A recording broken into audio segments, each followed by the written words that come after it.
اعوذ باللہ من الشیطان الرجیم بسم اللہ الرحمن الرحیم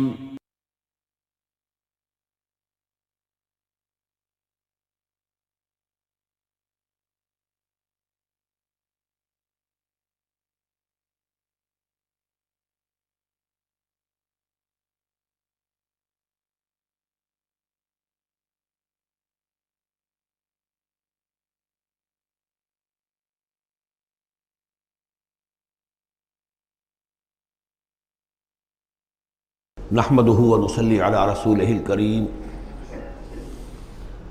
اما بعد فقد قال الله تبارك وتعالى كما ورد في سورة الطلاق اعوذ بالله من الشيطان الرجيم بسم الله الرحمن الرحيم يا ايها النبي اذا طلقتم النساء فطلقوهن لعدتهن واحصوا العدة واتقوا الله ربكم لا تخرجوهن من بيوتهن ولا يخرجن الا ان یاتین بفاحشۃ مبینہ وتلک حدود اللہ ومن یتعد حدود اللہ فقد ظلم نفسہ لا تدری لعل اللہ یحدث بعد ذلک امرا صدق اللہ العظیم۔ میں نے کسی موقع پر یہ عرض کیا تھا کہ قرآن مجید میں یہ مکی اور مدنی صورتوں کا جو مزاج ہے، اس میں جو ایک فرق ہے، اس کی تاثیرات میں جو فرق ہے، واقعہ یہ ہے کہ وہ اس دورہ قرآن ہی میں سمجھ میں آتی ہے، ورنہ آدمی جب پڑھتا ہے تھوڑا تھوڑا کرتا ہوا پڑھتا ہے تو وہ ساری چیزیں اس تیزی کے ساتھ، اس سیکوینس کے ساتھ سامنے نہیں آتی۔ بہرحال مکی قرآن کی اپنی ایک شان ہے، مدنی صورتوں کا اپنا ایک رنگ ہے۔ اس کو میں نے تعبیر کیا تھا کہ دو جنتیں ہیں قرآن میں، جنتان، ایک مکی جنت ہے، ایک مدنی جنت ہے، تو ہم مدنی جنت کی سیر کر رہے ہیں۔ 8 صورتیں ہم پڑھ چکے ہیں، اب جو آخری 2 صورتیں رہ گئی ہیں اس گلدستے کی، یہ دونوں نہایت حسین جوڑے کی شکل میں ہیں۔ یہاں جو علامت ہے جوڑا ہونے کی، وہ پہلے تو ایک ہے ظاہری، دونوں صورتیں شروع ہوں گی، سورہ طلاق بھی، سورہ تحریم بھی، یا ایھا النبی، یا ایھا النبی۔ دوسری یہ کہ دونوں کا موضوع جو ہے وہ اسلام کا معاشرتی نظام ہے۔ اسلام کا معاشرتی نظام اور خاص طور پر آئلی نظام، آپ کو معلوم ہے اس کی اتنی اہمیت ہے کہ سورہ بقرہ سے بات شروع ہوئی، 4 رکوع وہاں پر مفصل انہی موضوعات پر آئے، پھر سورہ نساء میں مفصل بحثیں آئیں، پھر یہ کہ سورہ نور میں، سورہ احزاب میں، پھر مجادلہ میں ہم نے دیکھا کہ ایک مسئلہ آ گیا زہار کا، اور اب یہاں پر 2 صورتیں مکمل آ رہی ہیں اس 10 صورتوں کے مجموعے میں بھی۔ تو اس سے اندازہ ہونا چاہیے کہ اس آئلی قوانین کا اور معاشرتی جو ویلیوز ہیں اسلام کی، ان کی کتنی اہمیت ہے اللہ تعالیٰ کے نزدیک۔ ان میں جو 2 جوڑے کے جو یہ 2 فرد ہیں، تو گھریلو زندگی میں 2 امکانی صورتیں پیدا ہوتی ہیں۔ ایک تو معتدل تو یہ ہے کہ جو اللہ کے حقوق ہیں ان کو فائق رکھا جائے، اس کے نیچے جو اللہ نے حق شوہر پر بیوی کا رکھا ہے وہ بیوی ادا کرے، جو بیوی پر شوہر کا حق ہے، جو فرض ہے وہ شوہر جو ادا کرے۔ تو یہ فرائض اور حقوق کا ایک توازن ہے جو اللہ تعالیٰ نے قائم کیا ہے۔ اگر یہ توازن خوبصورتی سے چل رہا ہے، حدود اللہ جو ہیں وہ ٹوٹ نہیں رہی ہیں، کہیں اس میں کوئی رخنا پیدا نہیں ہو رہا ہے، شوہر بھی بیوی بھی اپنے فرائض دینی کو ادا کرنے میں لگے ہوئے ہیں، چاہے ان میں ہائر لیول پر جا کر تھوڑا سا فرق ہو جاتا ہے، جو عام زندگی ہے اس میں کوئی فرق نہیں ہے، نماز عورت کو بھی پڑھنی ہے، مرد کو بھی پڑھنی ہے، زکوٰۃ مرد کو بھی دینی ہے، عورت کو بھی دینی ہے، روزہ عورت کو بھی رکھنا ہے، مرد کو بھی رکھنا ہے، حج جو ہے وہ فرض ہے۔ اس کے بعد دعوت و تبلیغ میں آگے تھوڑا سا فرق ہو جائے گا کہ عورتوں کا دائرہ محدود ہو جائے گا، وہ مردوں میں جا کے دعوت و تبلیغ نہیں کریں گی، خواتین میں کریں یا اپنے محرم مردوں میں کریں، لیکن فرضیت قائم رہتی ہے۔ اور اس سے اوپر جا کر تیسرے لیول پر اور ذرا بالواسطہ ان کا معاملہ ہو جاتا ہے، مردوں کے ذریعے سے وہ اقامت دین کی جو میدان کے اندر معاملے ہیں، جنگیں ہیں اور میدان میں جا کر مقابلے ہیں، وہاں ان کا جو رول ہے وہ بالواسطہ ہو جائے گا۔ ان کے بیٹے، ان کے بھائی، ان کے شوہروں کو زیادہ سے زیادہ وہ آزادی دیں، انہیں ریلیو کریں اپنے بوجھ سے، اولاد کی پرورش کا بھی سارا بوجھ اپنے اوپر لے لیں، شوہر کا حصہ جو ہے وہ بھی خود ادا کریں تاکہ شوہر یکسو ہو کر اپنا زیادہ سے زیادہ وقت جو ہے اقامت دین کی جد و جہد میں لگا سکے۔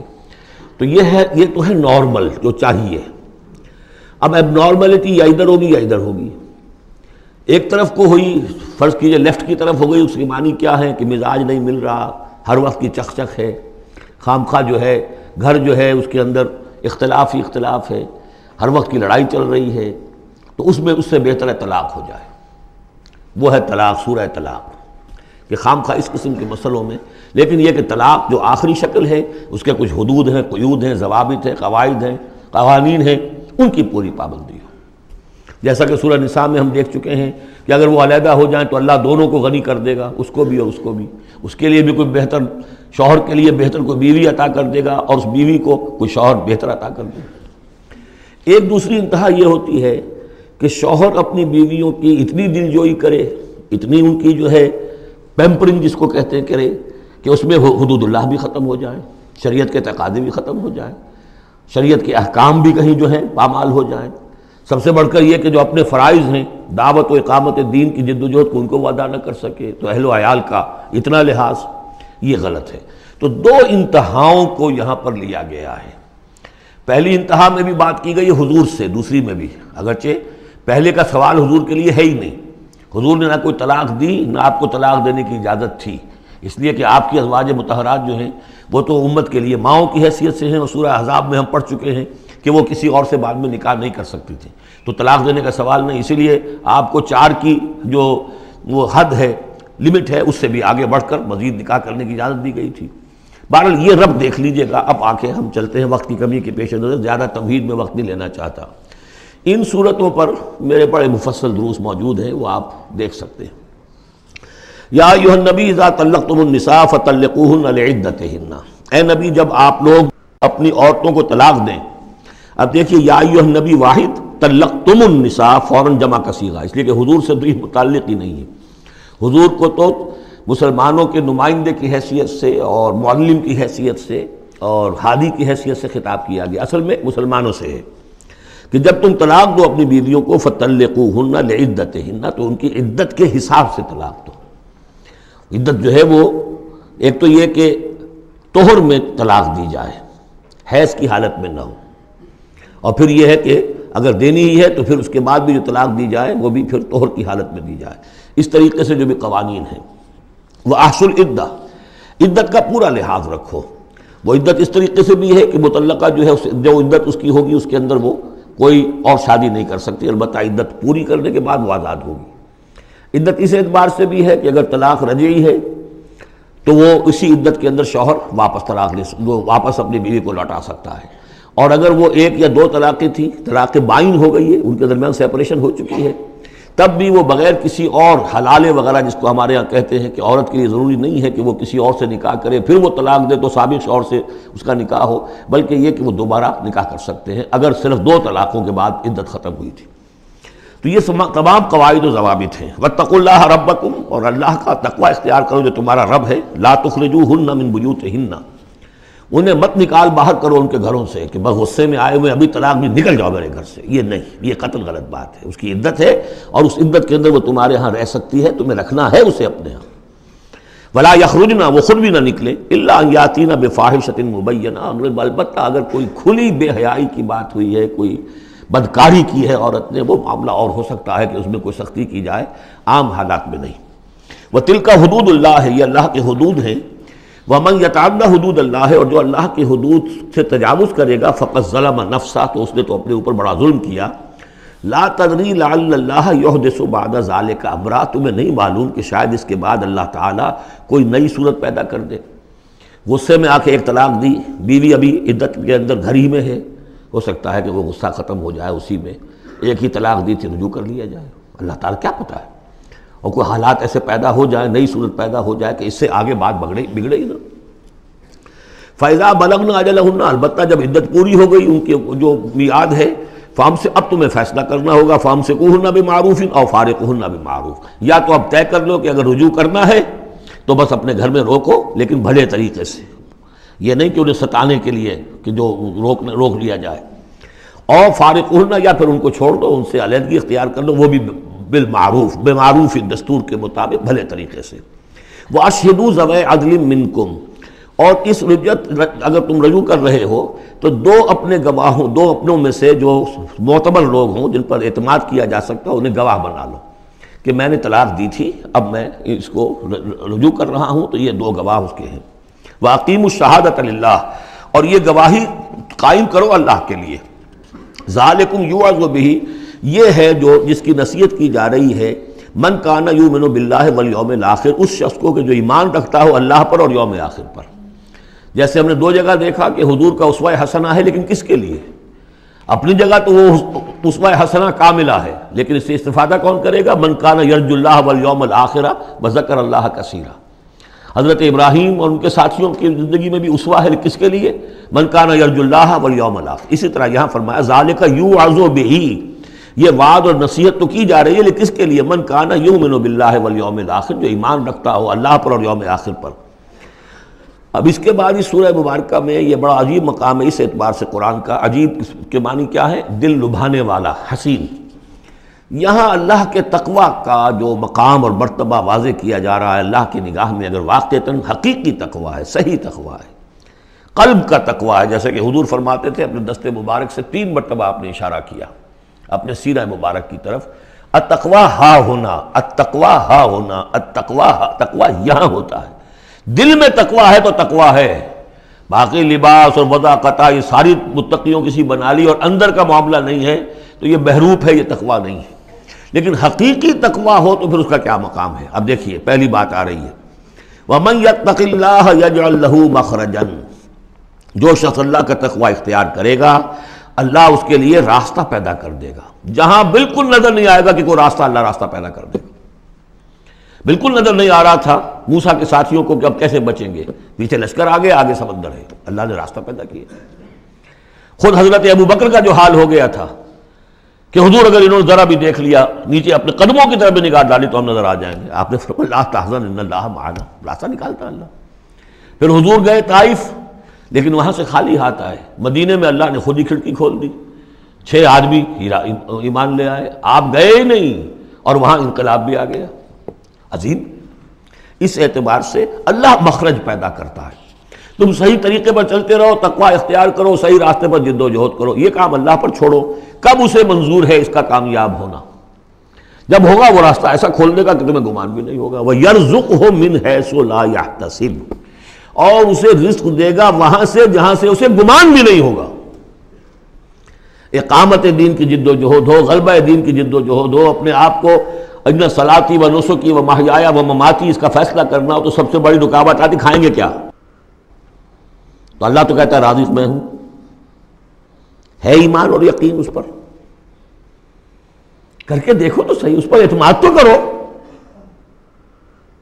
لیکن یہ کہ اس پر اعتماد کرنا، توکل، بڑی مشکل بات ہے۔ وہ تو جتنا ایمان ہوگا اتنا ہی اعتماد ہوگا، اور گہرا ایمان ہوگا گہرا اعتماد ہوگا۔ وَمَن يَتَّقِ اللَّهَ يَجْعَلْ لَهُ مَخْرَجًا وَيَرْزُقْهُ مِنْ حَيْثُ لَا يَحْتَسِبُ وَمَن يَتَوَکَّلْ عَلَى اللَّهِ فَهُوَ حَسْبُهُ، یہ تو ابھی تقویٰ والے کی بات ہے کہ وہ وہاں سے رزق دے گا جہاں سے اسے ملے گا بھی نہیں، اور جس نے اللہ پر توکل کر لیا تو وہ اس کے لیے بہت کافی ہو جائے گا۔ توکل کر کے تو دیکھو، حسبہ، وہ اس کے لیے کافی ہے۔ یہاں تک فرمایا ہے حدیث میں، من کان فی حاجت اخیہ کان اللہ فی حاجتہ، اگر کوئی مسلمان اپنے کسی بھائی کی ضرورت پوری کرنے میں لگ رہا ہے، اپنا وقت صرف کر رہا ہے، اللہ اس کی ضرورت پوری کرنی شروع کر دیتا ہے۔ فکر ماں در کار ماں آزار ماں، کار ساز ماں بے فکر کار ماں، یہ فارسی شاعری کے اندر یہ دینی حقائق ہیں۔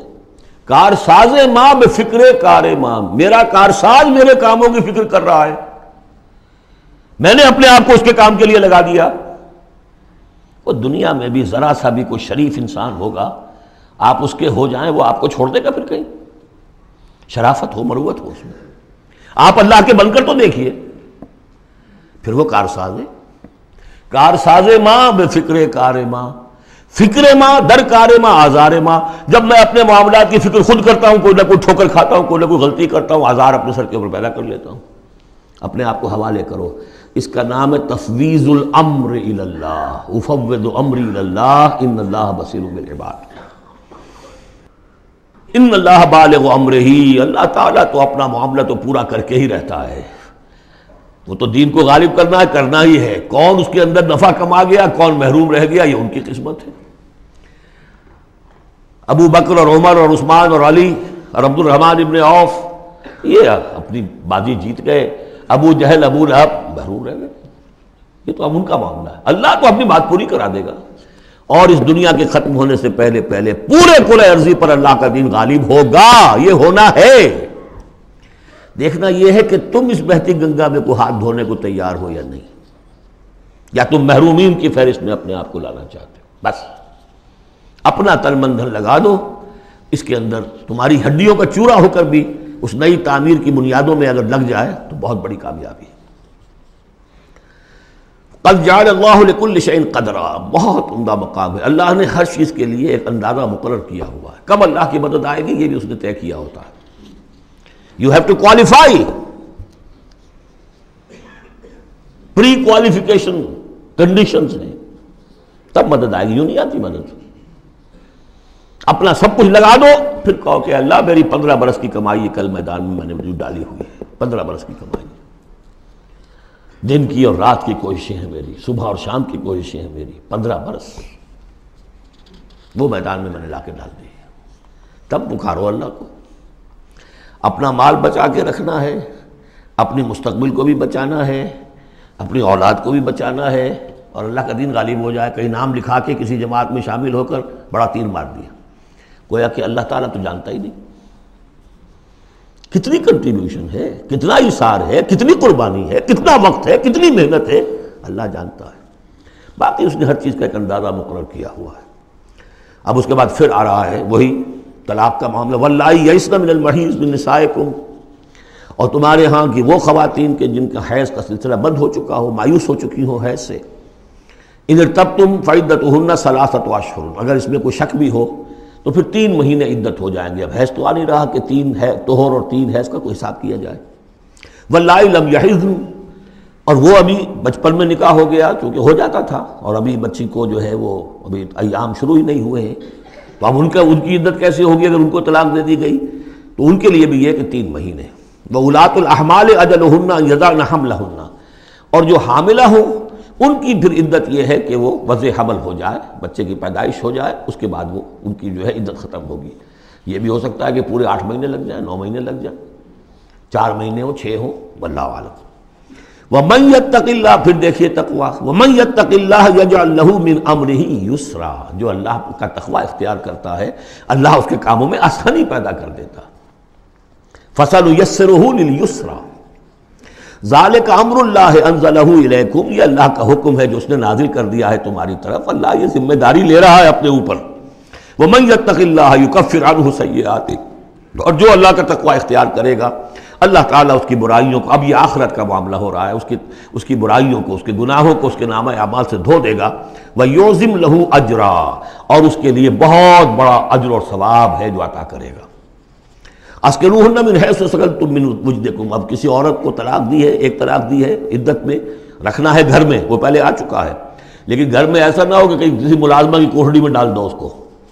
اسکنوہن من حیث سکنتم، وہیں رکھو جہاں تم رہتے ہو. من وجدکم، جو بھی تمہاری جو مقدور ہے اس کے مطابق، اسی سٹیٹس کے ساتھ. ولا تضاروہن لتضیقوا علیہن، اور انہیں کوئی تکلیف نہ پہنچاؤ کہ ان پر تنگی کر دو کہ وہ خود ہی جلدی سے روانہ ہو جائیں، گھر چھوڑ کے نکلنے پہ مجبور ہو جائیں.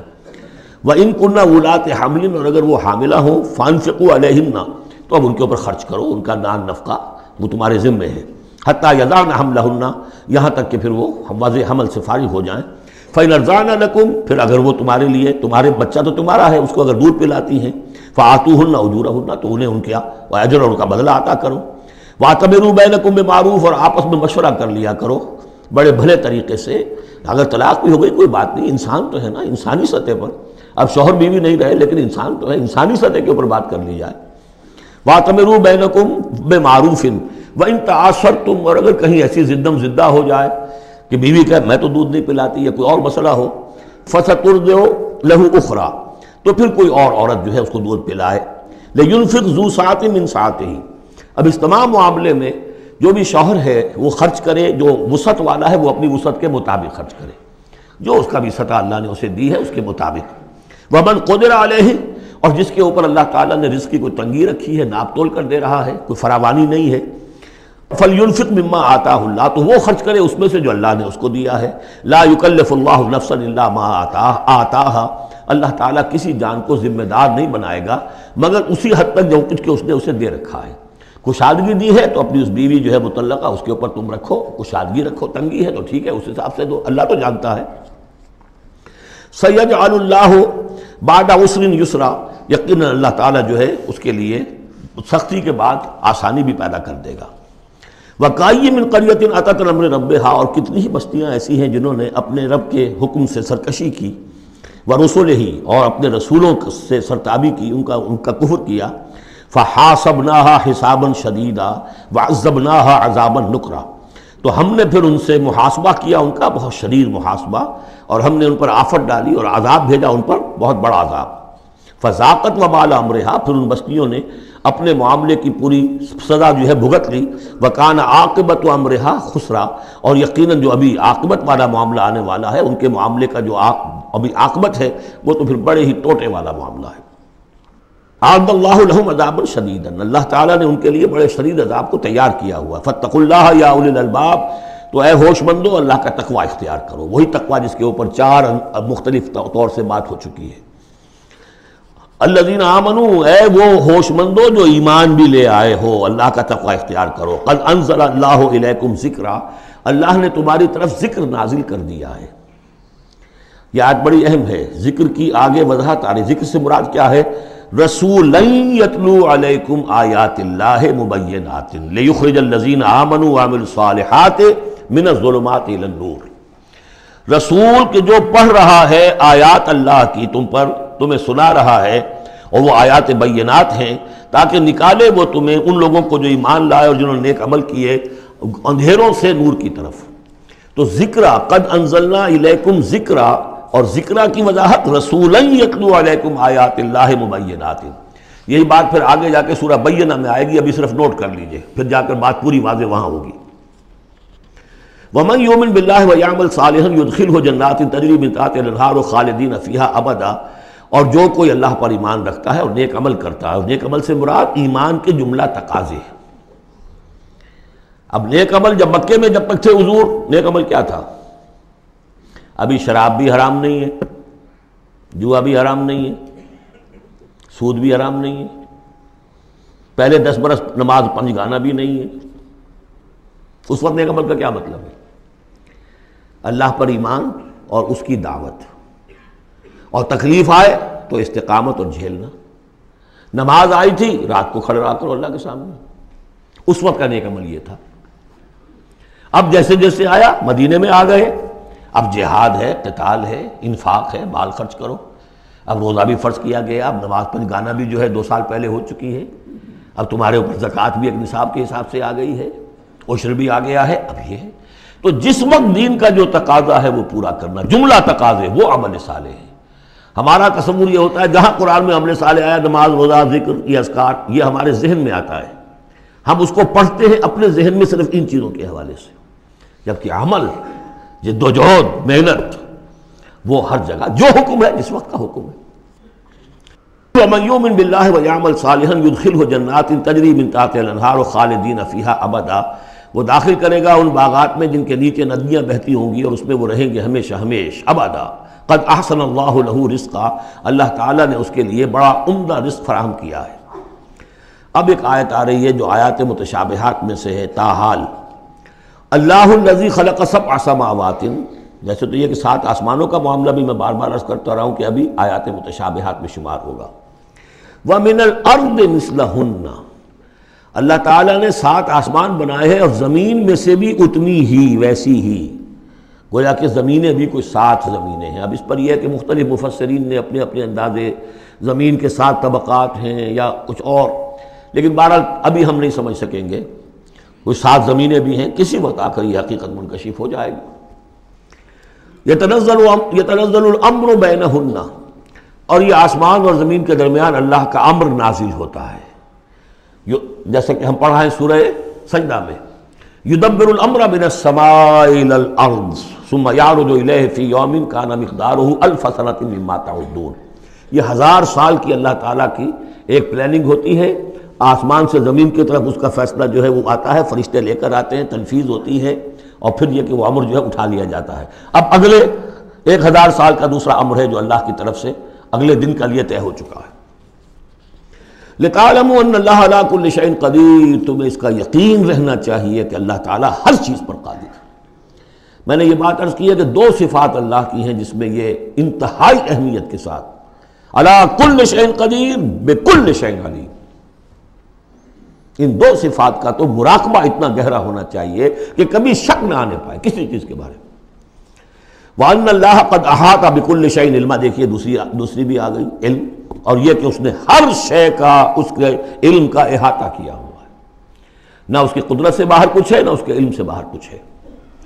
اب یہ دوسری صورت بسم اللہ الرحمن الرحیم، سورۃ التحریم، یعنی یہ معاملہ کہ بیویوں کی محبت یا ان کے جذبات کا لحاظ اور پاس یا ان کی دلجوئی میں کوئی کام آپ ایسا کر بیٹھے کہ جو شریعت میں جائز نہیں، یا شریعت کا کوئی جائز کام ہے وہ آپ اس کو نہ کرنے کی قسم کھا لیں۔ اب ظاہر بات ہے کہ حضور کے لیے یہ تو ممکن نہیں تھا، قطعاً اس کا کوئی سوال ہی نہیں کہ آپ اپنی کسی بیوی کی محبت کی وجہ سے یا دلجوئی کی وجہ سے کسی حرام کام کا ارتکاب کرتے ہیں۔ لیکن 2-3 واقعات ایسے ملتے ہیں کہ حضور نے اپنی بیویوں کی دلجوئی کے سلسلے میں کوئی چیز جو آپ کے لیے اصلاً حلال تھی اس کے بارے میں قسم کھا لی کہ اب یہ میں استعمال نہیں کروں گا، اس پر پکڑ آ گئی ہے۔ یا ایھا النبی لم تحرم ما احل اللہ لک، اے نبی صلی اللہ علیہ وسلم کیوں آپ حرام ٹھہرا رہے ہیں اپنے اوپر وہ شے جو اللہ نے آپ کے لیے حلال کی ہے۔ تبتغی مرضات ازواجک، کیا آپ چاہتے ہیں اپنی بیویوں کی رضا جوئی؟ واللہ غفور الرحیم، اب دیکھیے یہ تیور بتا رہے ہیں اللہ تعالیٰ کی جو یہ ناپسندیدگی۔ یا ایھا النبی لم تحرم ما احل اللہ لک تبتغی مرضات ازواجک واللہ غفور الرحیم، اللہ غفور الرحیم ہے، اللہ نے معاف فرمایا، اللہ نے آپ کی خطا سے درگزر کیا۔ قد فرض اللہ لکم تحلۃ ایمانکم، اللہ تعالیٰ نے تمہارے لیے ایسی قسموں کا کھول دینا جو ہے اس کا راستہ معین کر دیا ہے۔ فرض میں یہ بھی سمجھا گیا، لازم ٹھہرایا ہے، یعنی کوئی غلط قسم کھا لی ہے تو اس فرض ہے کہ اسے توڑ دیا جائے، لیکن توڑنے کا کفارہ ہے، ایسے نہیں توڑ دیا جائے گا۔ وہ بھی پوری آیت جو ہے وہ سورہ مائدہ کے اندر آ چکی ہے، گویا کہ اب آپ یہ اپنی قسم توڑیے اور وہ کفارہ ادا کیجیے۔ واللہ مولاکم، اللہ تمہارا مولا ہے، مددگار ہے، پشت پناہ ہے، وہو العلیم الحکیم، اور وہ سب کو جاننے والا ہے، کمال حکمت والا۔ وَإِذْ أَسَرَّ النَّبِيُّ إِلَىٰ بَعْضِ أَزْوَاجِهِ حَدِيثًا، اور جب نبی نے صلی اللہ علیہ وسلم اپنی بعض ازواج، اپنی کسی زوجہ محترمہ کو کوئی بات بتائی، اسرہ اسرار سے، خفیہ طور پر، راز کے طور پر، میں ان تفاصیل میں نہیں جا رہا کہ واقعات کیا تھے ورنہ بہت دیر لگ جائے گی، بات سمجھنی چاہیے، باقی یہ کہ آپ تفسیروں میں دیکھ سکتے ہیں۔ تو آپ نے کوئی بات اپنی کسی ایک زوجہ محترمہ کو بتائی اور کہا دیکھو یہ کسی اور سے کہنا نہیں، یہ میرا راز ہے۔ فلما نبأت بہ، جب انہوں نے اس کو ظاہر کر دیا، عورتوں کے کہتے ہیں پیٹ ہلکے ہوتے ہیں اس معنی میں کہ راز رکھنے اپنے پاس، بہت سے مرد بھی عورتوں کی طرح کے ہوتے ہیں، ان سے کوئی چیز چھپائی نہیں جاتی، نہ ہر زن زنست نہ ہر مرد مرد، لیکن یہ کہ عام طور پر یہ عورتوں کی کمزوری شمار ہوتی ہے، تو ازواج مطہرات سے بھی اس کا صدور ہوا ہے۔ فلما نبأت بہ، جب انہوں نے اسے ظاہر کر دیا، وأظہرہ اللہ علیہ، اللہ تعالیٰ نے اپنے نبی کو صلی اللہ علیہ وسلم سے مطلع فرما دیا کہ وہ راز نہیں رہا ہے، راز آپ کی ان اہلیہ نے فاش کر دیا ہے۔ عرف بعضہ، تو حضور نے کچھ تو ان کے سامنے ظاہر کر دیا، وعرض عن بعض، بات پوری ان کو نہیں بتائی، بعض جو ہے روک لی۔ فلما نبأ بہ، تو جب انہوں نے حضور نے صلی اللہ علیہ وسلم ان کو بتایا، قالت من انباک ھذا، اب ایک طرز عمل تو یہ ہوتا ہے کہ فوراً ندامت ہوتی کہ ہاں حضور مجھ سے غلطی ہو گئی، میں واقعتاً آپ کا راز جو ہے وہ میں رکھ نہیں سکی اور مجھ سے بے دھیانی میں بے خیالی میں بات نکل گئی۔ ایک دوسرا یہ ہے من انباک، آپ کو کس نے بتایا؟ یہ انداز جو ہے، دیکھیے عام بیوی عام شوہر کے درمیان اس میں کوئی حرج نہیں، لیکن جیسا کہ سورہ حجرات میں ہم پڑھا ہے، اعلموا، جان لو اچھی طرح، ان فیکم رسول اللہ، اے عائشہ اے حفصہ یہ تمہارے شوہر ہی شوہر نہیں ہے، یہ اللہ کے رسول ہیں۔ طرز عمل تمہارا جو ہے ان کے ساتھ بہت محتاط ہونا چاہیے، بہت محتاط ہونا چاہیے۔ من انباک، آپ کو اس نے بتایا؟ قال نبانی العلیم الخبیر، جواب میں بھی غصہ ہے حضور کا، مجھے اس نے بتایا کہ جو العلیم ہے اور خبیر ہے، جو سب کچھ جاننے والا ہے اور ہر چیز سے باخبر ہے۔ اب یہ اللہ تعالیٰ کی طرف سے آ رہا ہے اس کی تعبیر میں اہل تشیع ایک انتہا کو نکل گئے، ہمارے عام مفسرین نے بھی انہی کی روش اختیار کی ہے، لیکن مولانا حمید الدین فراہی رحمۃ اللہ علیہ کا میں کم از کم اپنی ذات پر بہت بڑا احسان سمجھتا ہوں کہ جو انہوں نے تعبیر کی ہے، اور وہ عربی زبان کا جو اسلوب ہے اس کے اعتبار سے 100% درست ہے۔ ان تتوبا الی اللہ فقد صغت قلوبکما، اگر تم دونوں، اب ظاہر بات ہے کہ ایک اہلیہ کا نے راز چھپایا جو دیا گیا تھا دوسری اہلیہ، حضور کی دوسری اہلیہ کو کہا جاتا ہے حضرت حفصہ نے یہ معاملہ کیا، حضرت عائشہ کو بتا دیا۔ ان دونوں کے تعلقات بہت اونچے تھے، اس لیے کہ ظاہر بات ہے کہ حضور کے ہاں جو مقام اور مرتبہ تھا ابو بکر کا اور عمر کا رضی اللہ تعالی عنہما، اس کے حوالے سے ہی پھر ازواج مطہرات میں بھی خود بخود غیر شعوری طور پر یہ احساسات ہو جاتے ہیں۔ تو انہوں نے ان تتوبا الی اللہ، اگر تو اب تم دونوں اللہ کی جناب میں توبہ کرو، فقط صغت قلوبکما، اس کا ترجمہ کیا تو تمہارے دل ٹیڑھے ہو چکے ہیں۔ یہ اہل تشیع کا ترجمہ ہے، ازواج مطہرات سے انہیں بالعموم قد ہے، حضرت عائشہ سے بہت سخت ہے، لیکن یہ عام ازواج مطہرات سے۔ اس کا ترجمہ صحیح یہ ہے کہ اگر تم اللہ کی جناب میں توبہ کرو تو تمہارے لیے یہی مناسب ہے، اور تمہارے دل تو مائل ہو چکے ہیں، لیکن ایک ہوتا ہے ناز والے نیاز کیا جانے۔ اب یہ ماننا جو ہے یہ ذرا کڑا گزر رہا ہے کہ حضور مجھ سے غلطی ہوئی، آپ مجھے معاف کر دیجیے، اور وہ بھی اس لیے کہ معاملہ ہے شوہر اور بیوی کا۔ جیسے ہم کہتے ہیں کہ میاں تمہارے دل میں تو بات اب آ چکی ہے، بس تم مان نہیں رہے ہو، دل میں تو تم نے بات سمجھ لی ہے، تم اگر ایسا کرو تو یقیناً تمہارے لائق ہے، یہ انداز ہے یہ، اور یہ بہت سی مثالیں دے کر انہوں نے واضح کیا، اور میں اسے بہت بڑا احسان مانتا ہوں۔ ان تتوبا الی اللہ فقد صغت قلوبکما، اللہ کے جناب میں اگر توبہ۔ اچھا، صغم کا ایسا لفظ ہے یہ عربی زبان کا جو میں نے پہلے بھی آپ کو بتایا تھا، مالا الا مالا عن، میلان سے، مالا کے بعد الہ ہوگا کسی شے کی طرف میلان، توجہ اس کا ہونا، دل کا ادھر رجحان ہونا، اور مالا عن کسی چیز سے نفرت ہو جانا، لفظ ایک ہی ہے، مال، میلان، الہ اور عن۔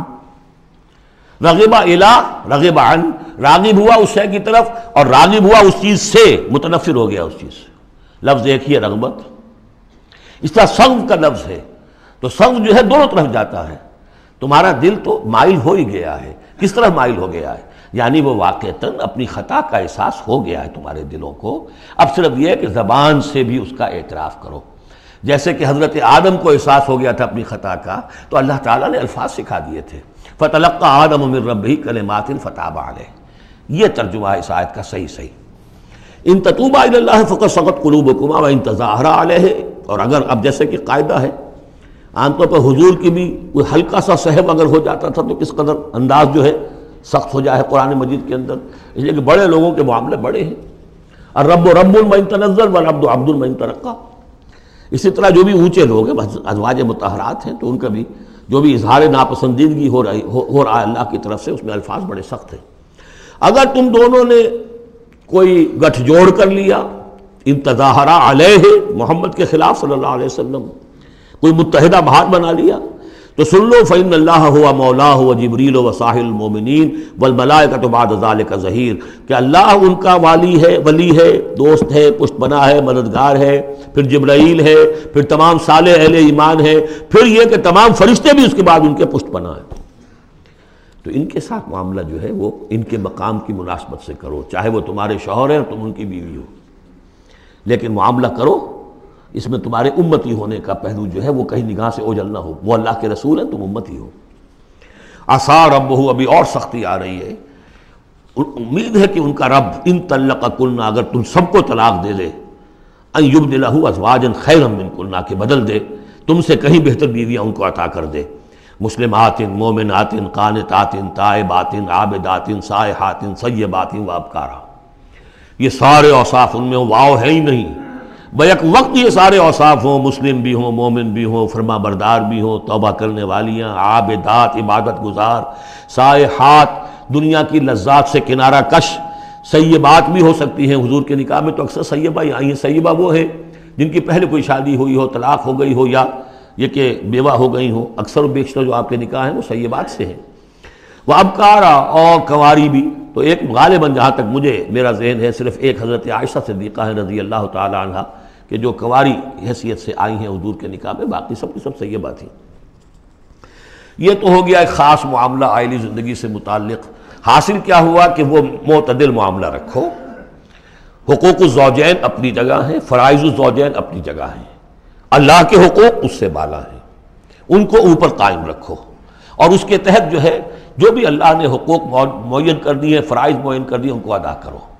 لیکن یہ کہ ادھر اگر ہو گیا معاملہ تو بھی سلیقے سے ہو، بات نہیں بن رہی ہے، اگر رخصت کرنا تو شرافت کے ساتھ، اس کے یہ قواعد و ضوابط ہیں، اور اگر ادھر جانا ہے تو روکو اپنے آپ کو کہ کہیں ان کی محبت، یا ایھا الذین آمنوا ان من ازواجکم واولادکم عدوا لکم فاحذروہم، تو ڈرو ایسا نہ ہو کہ ان کی محبت جو ہے وہ تمہیں کسی غلط راستے پر لے جائے۔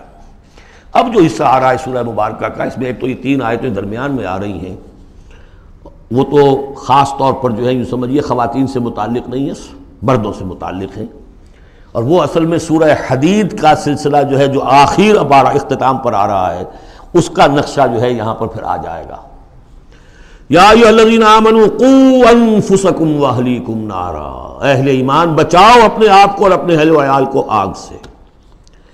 یعنی دیکھیے ایک نیگیٹو اسپیکٹ تو یہ آیا تھا، یا ایھا الذین آمنوا ان من ازواجکم واولادکم عدوا لکم فاحذروہم، یہ تو نیگیٹو ہے، اپنے آپ کو محفوظ رکھو، ان کی محبت، ان کی دلجوئی تمہیں غلط راستے پر نہ ڈال دے۔ اب یہاں جو پازیٹو ہے، تم جن کے بھی شوہر ہو اور تم جن کے بھی باپ ہو، ان کی زندگی کو دین کے رخ پر ڈالنا تمہاری ذمہ داری ہے، اپنی سی کوشش کرنا۔ حضرت نوح کا ایک بیٹا بھی ان کے نگاہوں کے سامنے غرق ہو گیا، کوئی بات نہیں، لیکن تم کیا کر رہے ہو؟ تم اپنے اہل و عیال کے حق میں سمجھا تم نے یہ ہے کہ صرف نان نقصے کی ذمہ داری ہے، کھانا پلانا ہماری ذمہ داری ہے، بس یہ بہت غلط ہے۔ بندہ مومن ہونے کے ناطے پہلا فرض یہ ہے کہ اپنے اولاد، اپنے اہل و عیال کو آگ سے بچانے کی فکر، تربیت ان کی، دین کے لیے رجحان ادا کرنا ان میں، اس کے لیے جو بھی ممکن طریقے ہو اختیار کرنا، یہ تمہاری ذمہ داری ہے۔ یا ایھا الذین آمنوا، اہل ایمان بچاؤ پہلے اپنے آپ کو، فطری بات ہے، قوا انفسکم، جیسے حضور فرمایا کرتے تھے اپنے خطبے میں، اوصیکم ونفسی بتقوی اللہ، میں تمہیں بھی وصیت کرتا ہوں مسلمانوں کے اللہ کا تقوی اختیار، اپنے نفس کو بھی۔ اسی طرح قوا انفسکم واہلیکم نارا، بچاؤ اپنے آپ کو اور اپنے اہل و عیال کو آگ سے، وقودھا الناس والحجارہ، اس کا ایندھن بنیں گے انسان اور پتھر، علیہا ملائکۃ غلاظ شداد، اور اس پر ایسے فرشتے ہیں معمور ہیں اس جہنم پر کہ جو بڑے تند خو ہیں، سخت دل ہیں، شداد، لا یعصون اللہ ما امرہم۔ اب جب تم یا تمہارے لاڈلے، تمہاری لاڈلی بیوی اور تمہارے لاڈلے بیٹے اور بیٹیاں جب جہنم میں جھونکے جائیں گے، اگر اللہ نے تمہیں بچا بھی لیا اور وہ تمہارے سامنے جہنم میں جائیں گے، تو سوچ لو ان کی چیخ و پکار اور ان کا نالہ و شیون، وہ فرشتوں کا دل جو ہے اسے پسیجے گا نہیں، وہ بڑے سخت دل ہیں۔ اب سوچ لو کن کے حوالے کرنا چاہتے ہو؟ جہنم کے داروغہ کے حوالے کرنا چاہتے ہو اپنی بیویوں کو اور اپنی اولادوں کو؟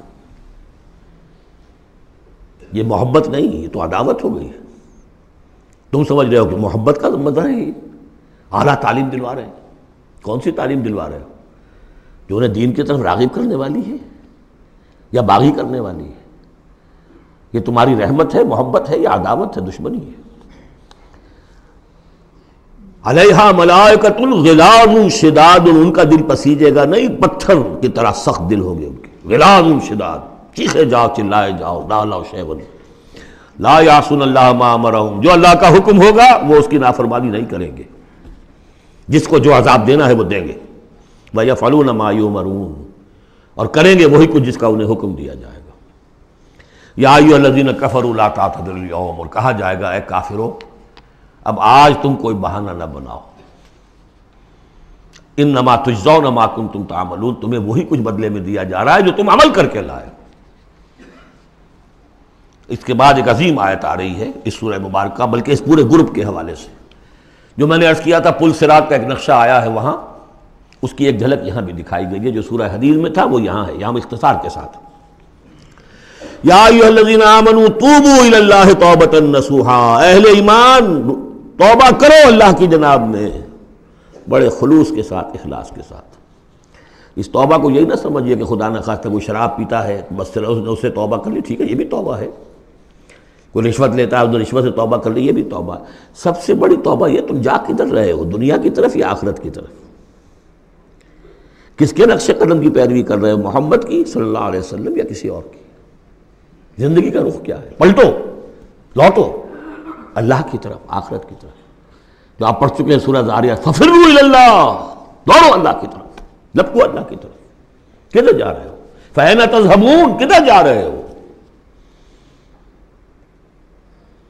یا ایھا الذین آمنوا توبوا الی اللہ توبۃ نصوحا۔ غفلت میں زندگی گزر گئی، اب بھی جب تک کہ موت کے آثار شروع نہیں ہوتے، چاہے کتنا بڑھاپا آ گیا، موقع ہے۔ فرائض دینی کو سمجھو کہ وہ کیا ہے، ان کو ادا کرنے کے لیے کمر کسو۔ فرائض دینی صرف نماز و روزہ ہی نہیں ہے، فرائض دینی باطل کے غلبے کے تحت اگر تم زندگی گزار رہے ہو تو اس کے خلاف بغاوت، اس کے لیے جد و جہد۔ یہ نہیں کہ بس کھڑے ہو نعرہ مارو اور کوئی آپ کے اوپر گولیاں چلیں، تیاری کرو اس کے لیے، جماعتی زندگی ہو، ان کی تربیت ہو۔ 12 برس تک مکے میں جو کرتے رہے محمد رسول اللہ صلی اللہ علیہ وسلم، اس کا کوئی عکس ہو۔ وہ کیفیت تو پیدا نہیں ہو سکتی، یہ رتبہ بلند ملا جس کو مل گیا، کوئی عکس اس کا 1000 میں 1 درجے میں کچھ تو ہو۔ یہ پیدا کرو، تیاری کرو، سمجھو منہج انقلاب نبوی کیا تھا۔ توبوا الی اللہ توبۃ نصوحا، خالص توبہ، پاک توبہ۔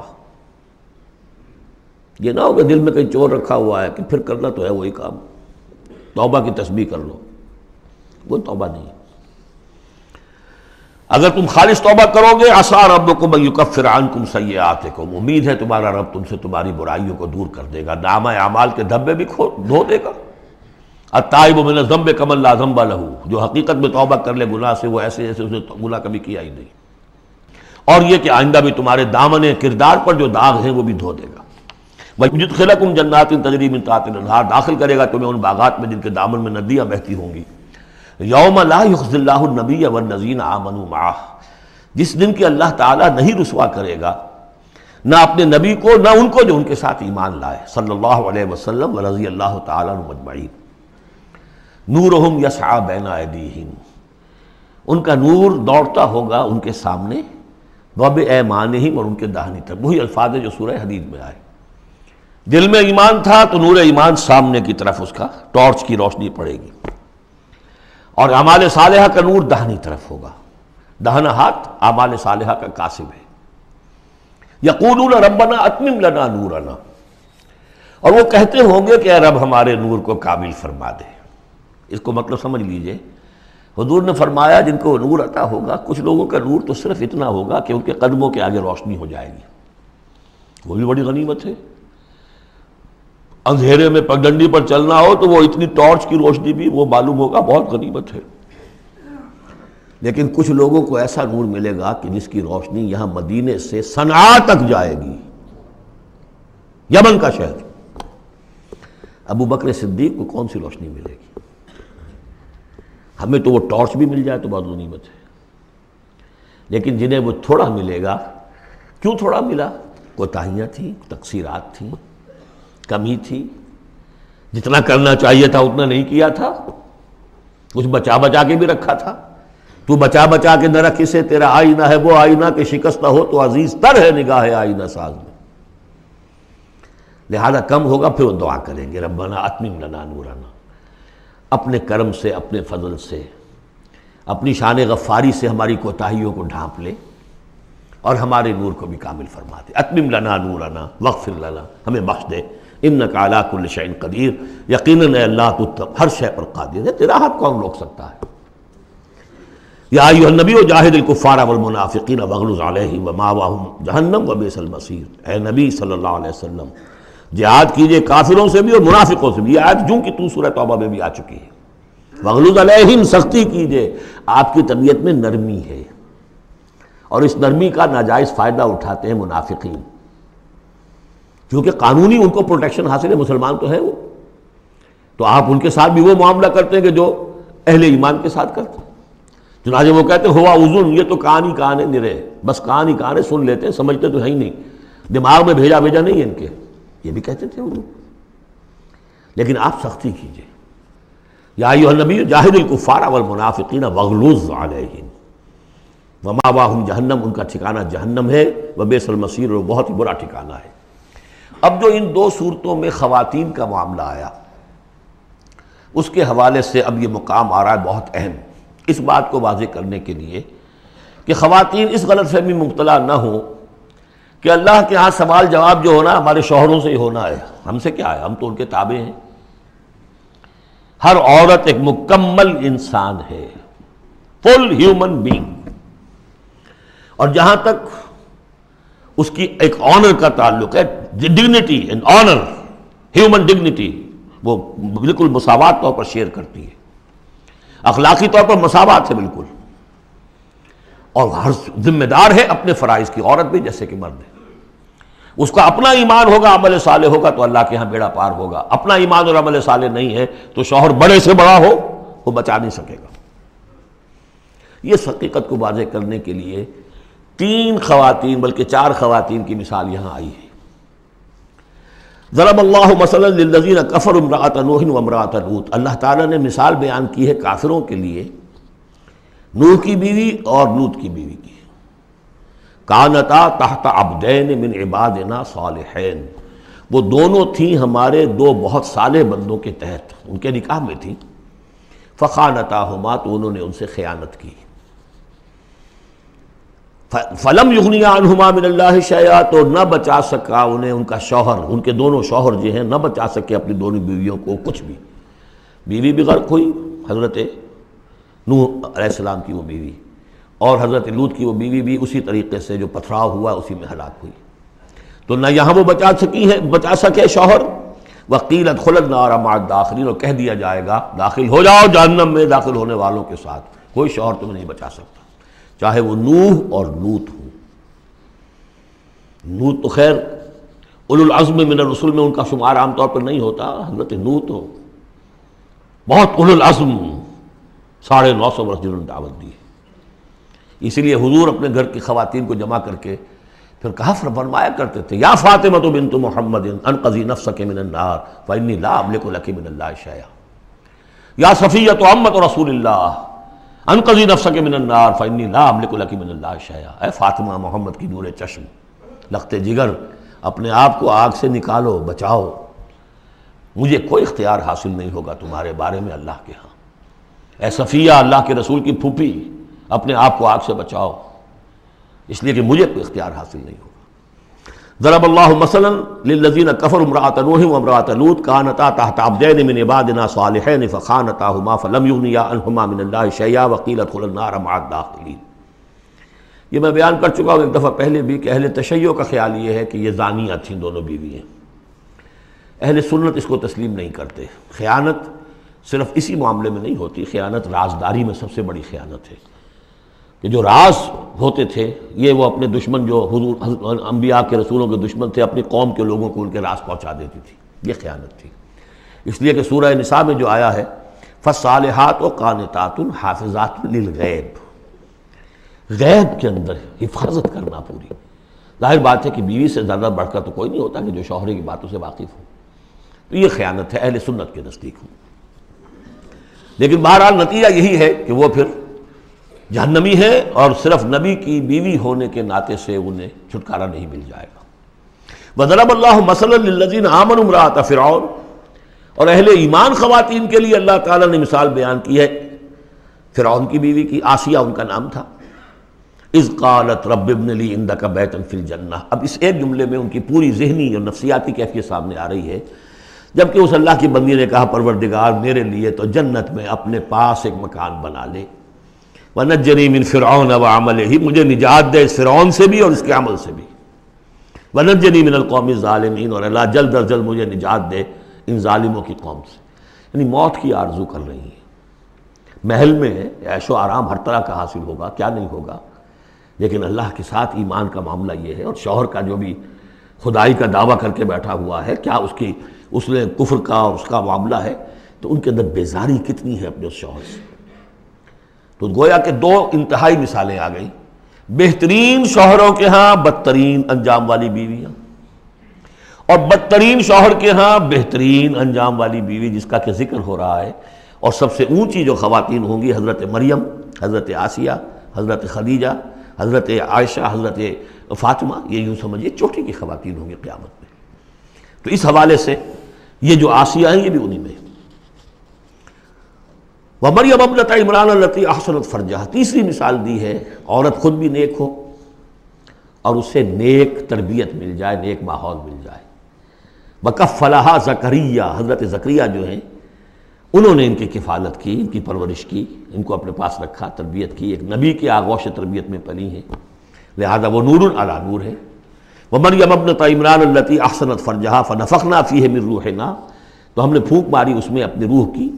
وَصَدَّقَتْ بِكَلِمَاتِ رَبِّهَا، اور اس نے تصدیق کی اپنے رب کی تمام باتوں کی، جو بھی وحی کے ذریعے سے فرشتے بتاتے رہے کہ اے مریم تجھے اللہ نے چن لیا ہے، اور اے مریم تمہارے لیے اللہ کا فیصلہ یہ ہے کہ تیرے یہاں بیٹا ہوگا، یہ ساری باتیں انہوں نے مانی تسلیم کی۔ صدقت بکلمات ربہا وکتبہ، اور جو اس کی کتابیں تھیں، ظاہر بات ہے کہ تورات ان کے پاس موجود تھی، زبور ان کے پاس موجود تھی، انبیاء کے اور صحیفے ان کے پاس موجود تھے۔ یہ تو صرف 1900 سال پر پہلے کی بات ہے جو ہم کر رہے ہیں اس وقت۔ All the prophets of the Old Testament, ان کے تمام صحیفے، پوری اولڈ ٹیسٹمنٹ موجود تھی۔ وکتبہ، اس کی تمام کتابوں کی انہوں نے تصدیق کی۔ وکانت من القانتین، اور وہ تو بہت ہی فرما بردار بندیوں میں سے تھیں۔ تو تین چیزیں تو آ گئی، چوتھی کسر رہ گئی کہ نہیں رہ گئی؟ آپ نے کچھ سوچا یا نہیں؟ بہترین شوہر کے ہاں بدترین بیوی، بدترین شوہر کے ہاں بہترین اور خاتون، ایک خاتون نور علی نور، خود بھی نیک ماحول بھی نیک۔ چوتھی کون سی بات رہ گئی؟ خود بھی بدتینت اور شوہر اس سے بڑھ کر، بلکہ یہ کہنا مشکل ہو جائے کہ شوہر زیادہ بدتینت ہے یا وہ خود زیادہ بدتینت ہے۔ اس کی مثال معلوم ہے کہاں ہے؟ تبت یدا ابی لہب وتب ما اغنی عنہ مالہ وما کسب سیصلی نارا ذات لہب وامرأتہ حمالۃ الحطب فی جیدہا حبل من مسد۔ یہ پھر جب وہاں پہنچیں گے پڑھیں گے، شوہر بھی بدتینت، بیوی بھی بدتینت، ظلمات بعضها فوق بعض۔ اللہ کے فضل و کرم سے سورہ تحریم ختم ہوئی، اب ہم پھر آ رہے ہیں مکی جنت میں داخل ہو رہے ہیں۔ یہاں سے اب آخری گروپ شروع ہو رہا ہے۔ آخری منزل تو سورہ قاف سے شروع ہوئی تھی، چھٹا گروپ مکی اور مدنی صورتوں کا یہاں ختم ہو گیا۔ 7 صورتیں، حسین ترین صورتیں قرآن کی، وہ پہلی 7 صورتیں تھیں، سورہ قاف، سورہ ذاریات، سورہ طور، سورہ نجم، سورہ قمر، سورہ رحمان، عروس القرآن، پھر سورہ واقعہ، پھر یہ 10 صورتیں آ گئیں، سورہ حدید، سورہ مجادلہ، سورہ حشر، سورہ ممتحنہ، سورہ صف، سورہ جمعہ، سورہ منافقون، سورہ تغابن، سورہ طلاق، سورہ تحریم۔ اب پھر یہ مکی قرآن مجید، یہ آخری گروپ ہے۔ اس میں بھی پہلی 6 صورتیں جو ہیں وہ 3 کے سب گروپس کی شکل میں ہیں۔ سورہ ملک بڑی، جیسے سورہ قاف وہاں تھی اسی مقام پر یہاں سورہ ملک ہے، بہت جامع اس کی تاثیر، اور یہ بہت حضور کو عزیز تھی۔ آپ کی کے معمولات میں سے تھا، رات کو سوتے ہوئے آپ سورہ ملک پڑھا کرتے تھے، اور اس کی آپ نے تلقین کی ہے۔ بسم اللہ الرحمن الرحیم، تبارک الذی بیدہ الملک وہو علی کل شیء قدیر، بڑی بابرکت ہے وہ ہستی جس کے ہاتھ میں ہے بادشاہی، راج اس کا ہے۔ یہ ہے دین کا سیاسی پہلو، پوری کائنات پر اس کا راج چل رہا ہے۔ دنیا میں بغاوت ہے، کیوں ہے؟ وہ اپنے ایمان کے دعوے داروں کا امتحان لینا چاہتا ہے بس، ورنہ سورج، چاند، گیلیکسیز، پوری کائنات اور خود ہمارے جسم کا ایک ذرہ اس کے قانون کا پابند ہے، تابع ہے۔ ہمارا جسم ہمارے اختیار میں کہاں ہے؟ میں تنگ آ جاتا ہوں، 2 دن ہوتے ہیں یہاں سے تو طبیعت خراب ہو جاتی ہے، جب تک کہ وقت لگتا ہے کینچی لے کر بیٹھتا ہوں۔ اگر میں چاہوں کہ یہاں بال نہ آئے، میرا جسم ہے، میرا تو اختیار نہیں، وہ تو آئیں گے۔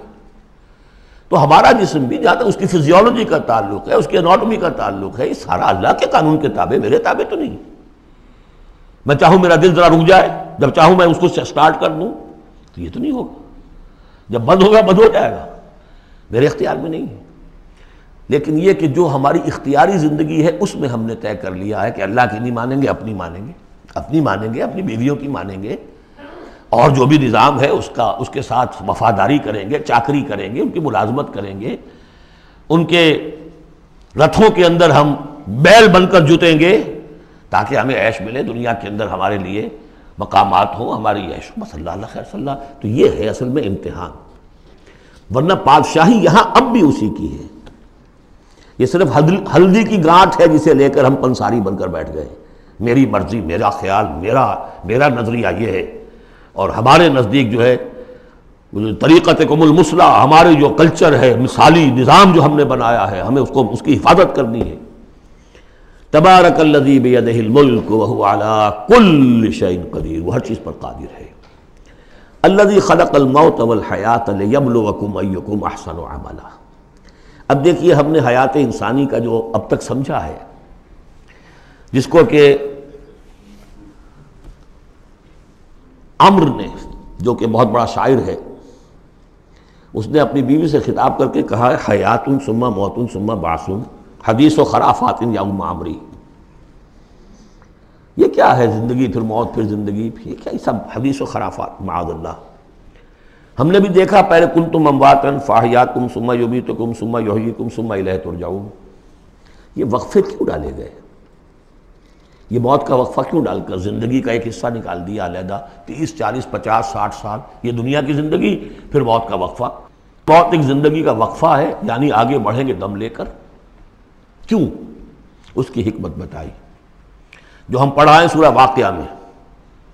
قدرنا بینکم الموت، تمہاری ہی زندگی کا تسلسل ہے جس میں ہم نے ایک وقفہ موت کا ڈال دیا ہے. کیوں ڈالا ہے؟ خلق الموت والحیات لیبلوکم ایکم احسن عملا. یہ جو چنک علیحدہ کیا ہے یہ اس لیے کہ تمہاری آزمائش ہو، امتحان ہو، تمہیں جانچا جائے. وہ 3 گھنٹے کا امتحان ہوتا تھا جو دیتے تھے تم کبھی اسکولوں میں، اب یہ 30 برس کا سمجھ. اور واقعی 30 برس ہی ہوتے ہیں آدمی کے پاس.